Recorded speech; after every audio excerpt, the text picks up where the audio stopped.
Hello, I'm Emma Verso. And I'm Claire Beery.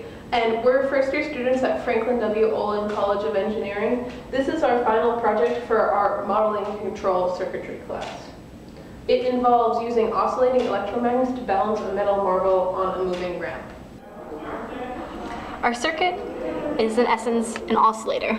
It has two subsystems, a motor and the electromagnets. These pull different voltages from the oscillator. The first of these voltages is a shark wave. It is buffered here. The shark wave is then pulled through a low-pass, high-kill filter here in order to round out the top and bottom curves. This allows for it to behave smoothly and without jerk. Otherwise the ball would jerk around and fall off, and that would be bad.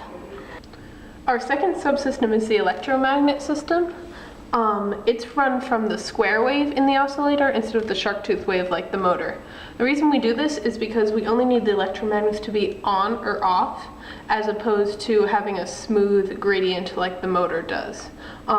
If we had a shark tooth wave going through the LEDs, they would get confused because there were points where it had very little current instead of and very little voltage going through it instead of either plus 12 or minus 12. Our second subsystem, the electromagnets, we ran into a lot of issues when designing. We wanted an off-on behavior. We did this using diodes, in this case LEDs.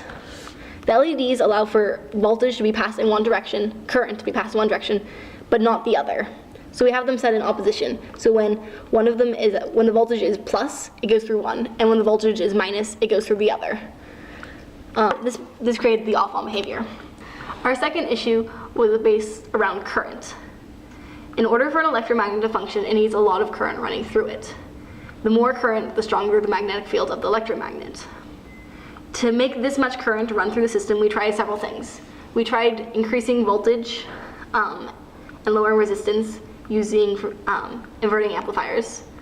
We also tried running several buffers in parallel to increase the current output.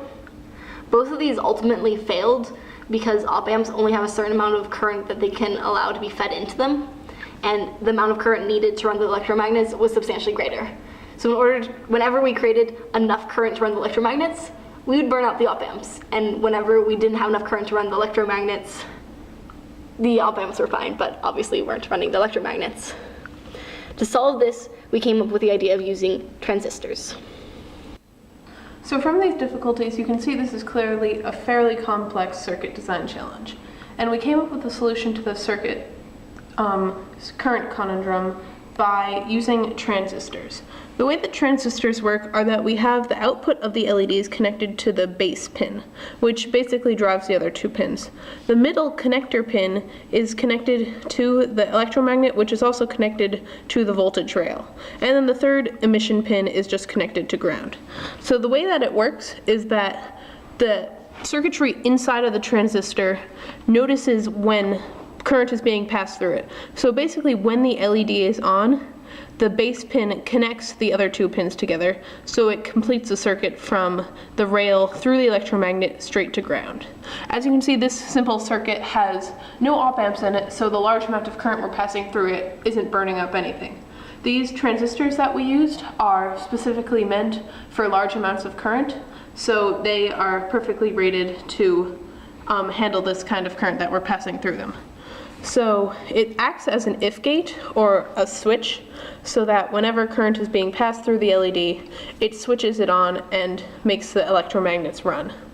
Currently we're passing a little bit over 2 amps through the electromagnet, which is creating a fairly large magnetic field comparable to a refrigerator magnet.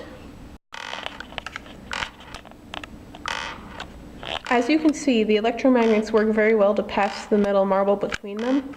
However, if we implemented this with the marble on the oscillating ramp as we originally intended, it would be very difficult because of the uncertainty of the motor to keep it actually on the ramp.